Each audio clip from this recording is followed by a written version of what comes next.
नमस्कार दोस्तों, स्वागत है आप सबका आपके अपने YouTube channel self study care में। दोस्तों, आप लोगों को इतिहास में पढ़ाया गया था, हरेक वंश के बारे में बता दिया गया है। अब हम आज शिशुनाग वंश के बारे में जानते हैं।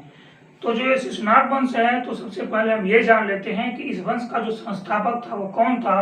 तो इस वंश का जो संस्थापक था वो शिशुनाग था। कौन था? शिशुनाग वंश का जो संस्थापक था वो शिशुनाग था। और इसने अपनी जो राजधानी थी वो कहाँ बनाई? वैशाली में बनाई थी।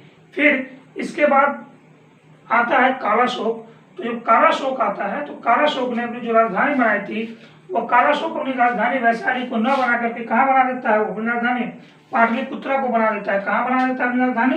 कालाशोक अपनी राजधानी को पाटलिपुत्रा बना देता है।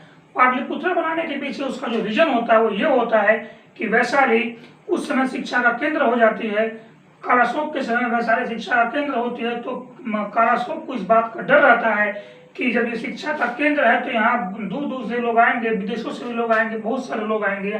तो यहाँ आने जाने के लोगों की जो संख्या है वो बढ़ती जाएंगी, जिसके कारण हमारी राजधानी के ऊपर खतरा मंडराता रहेगा।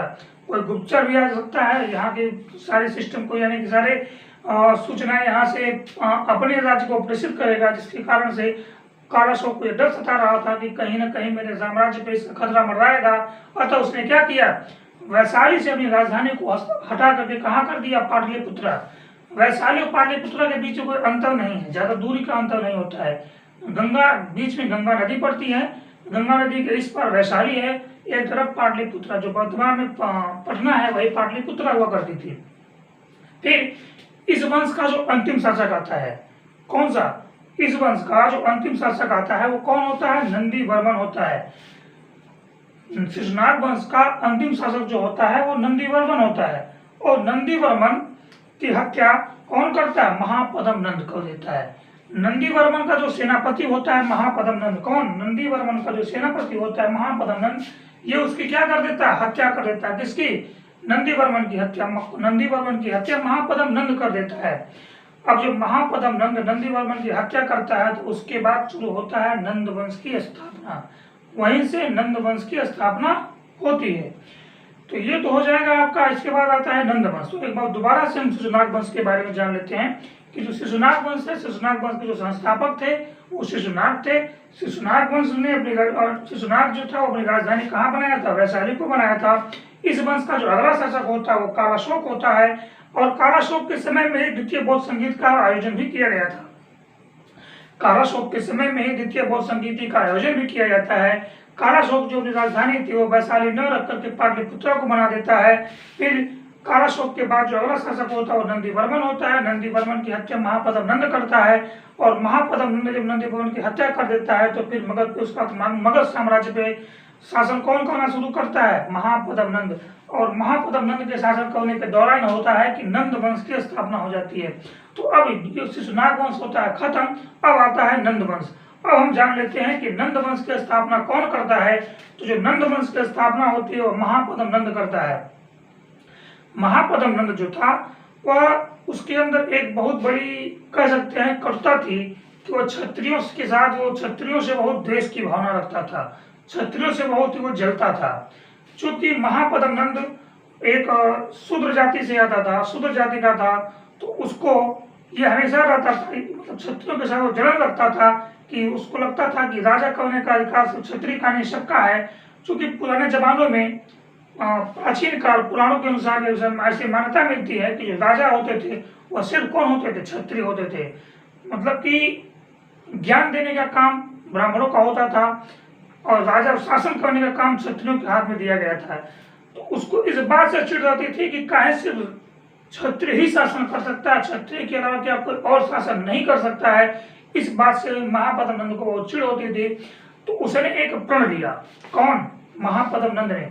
महापद्म नंद एक प्रण लेता है और वो कहता है कि मैं धरती से सभी क्षत्रियों का नाश कर दूंगा। इसीलिए इस प्रण लेने के दौरान ही वह अपने आप को सर्व क्षत्रांतक की उपाधि धारण करता है। कौन? महापद्म नंद।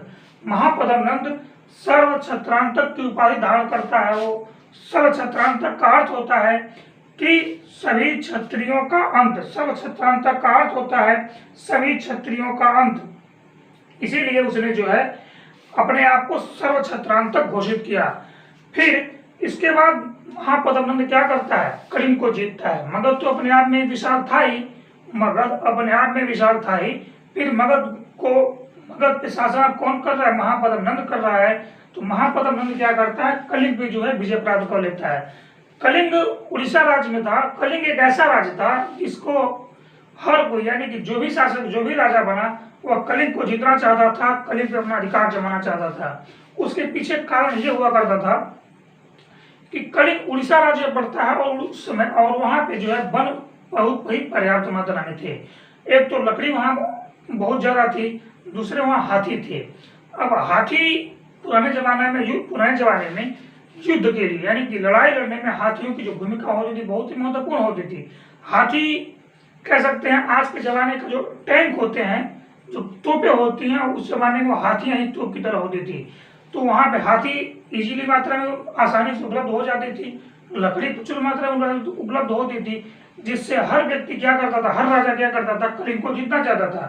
तो इस दौरान महापद्मनंद ने भी कलिंग को जीता। जब महापद्मनंद ने कलिंग को जीता तो उसके बाद कलिंग जीतने के बाद वो क्या करता है, एक राट की उपाधि धारण करता है। किसकी उपाधि, एक राट की उपाधि धारण करता है महापद्मनंद। फिर महापद्मनंद के बाद इस वंश का जो अगला शासक होता है वो होता है घनानंद। महापद्मनंद के बाद इस वंश का अगला शासक होता है घनानंद। महापद्मनंद तो जो था वह ऑलरेडी क्षत्रियों से उसके द्वेष की भावना थी, क्षत्रियों से वो जलता ही जलता था। उससे एक कदम आगे घनानंद था, उससे एक कदम आगे घनानंद था। घनानंद के बारे में ये कहा जा सकता है कि घनानंद की जो ढांचा था, यानी कि जो उसका फिजिकल स्ट्रक्चर था, वह सिर्फ और सिर्फ एक ही काम करता था, नशे में दिन रात 24 घंटा धुत रहता था और बहुत ही आक्रांत, बहुत ही दुर्दांत किस्म का वो शासक था। उसके अंदर दया नाम की कोई चीज नहीं थी, बस वो दो काम करता था। पहला काम, देव नशे में डूबा रहता था और अपने राजमहल में नर्तकियों का नाच करवाता था और नाच देखता था और नशे में धुत रहता था, बस उसका यही काम हुआ करता था। फिर अब कौन शासक बनता है, घनानंद। घनानंद शासक बनता है तो घनानंद को तो मुफ्त में मिल गया था सब कुछ, आराम से वो खूब मौज से आराम से वो अपने शासन को चला रहा था, बिना किसी हेडेक के लड़ाई लड़ता रहता था। फिर घनानंद ने क्या किया, कलिंग में नहर का निर्माण करवा दिया। घनानंद ने ही कलिंग में नहर का निर्माण करवाता है और घनानंद ही वो शासक था जिसने आचार्य चाणक्य का अपमान करके उन्हें अपने राज दरबार से निकाला था। चाणक्य आए थे उसे बताने के लिए कि जो है पश्चिम उत्तर में हम अपने राज्य के, यानी कि मगध राज्य के पश्चिम उत्तर सीमा पर जो है सिकंदर आ चुका है, जो विश्व अभियान पे निकला हुआ है और भारत पे आक्रमण करने के लिए खड़ा है। ये बात चंद्रगुप्त जो है मगध साम्राज्य उस समय घनानंद को बताने के लिए आते हैं, लेकिन घनानंद चाणक्य का अपमान करके उन्हें अपने दरबार से क्या करता है, धक्के मार के निकाल देता है। जिस कारण चाणक्य जो है अपने प्रिय शिष्य चंद्रगुप्त मौर्य के सहयोग से घनानंद की हत्या करवा करके मौर्य वंश की स्थापना करवाते हैं। कौन से वंश की, मौर्य वंश की स्थापना करवाते हैं। तो ये हो गया कि अब घनानंद की हत्या होती है, मौर्य वंश की स्थापना होती है। एक बार दोबारा से हम नंद वंश के बारे में जान लेते हैं। नंद वंश की स्थापना कौन करता है, महापद्मनंद के द्वारा नंद वंश की स्थापना होती है। सर्व क्षत्रांतक की उपाधि कौन धारण करता है, महापद्मनंद। एक राट की उपाधि कौन धारण करता है, महापद्मनंद को एक राट की उपाधि धारण की है। फिर कलिंग में नहर का निर्माण किसने करवाया था, कलिंग में नहर का जो निर्माण होता है वो घनानंद ने करवाया था। घनानंद की हत्या किसने की थी, घनानंद की हत्या चंद्रगुप्त मौर्य ने की थी। चाणक्य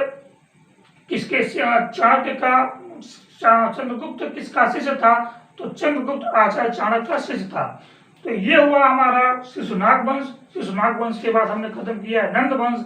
अब नेक्स्ट क्लास यानी कि अगली क्लास में आप लोगों को बताया जाएगा मौर्य वंश के बारे में। फिर मिलते हैं। अब जब मौर्य वंश आएगा तो मौर्य वंश में चंद्रगुप्त मौर्य यानी कि मौर्य वंश का जो कार्यकाल रहा है वो बहुत ही लंबा रहा है। उसमें चंद्रगुप्त मौर्य जो थे बहुत ही प्रतापी और महान शासक हुए हैं। तो उसके बारे में हम अगली क्लास में चर्चा करेंगे और उम्मीद करते हैं कि आज का जो टॉपिक रहा है आप लोगों को अच्छे से समझ में आया होगा। और अगर समझ में आया होगा तो आप लोग इस वीडियो को लाइक करिएगा और अपने दोस्तों के बीच में ज़्यादा से ज़्यादा शेयर करिएगा ताकि ये जानकारी उन तक भी पहुंच सके। मिलते हैं फिर अगली क्लास में, तब तक के लिए जय हिंद।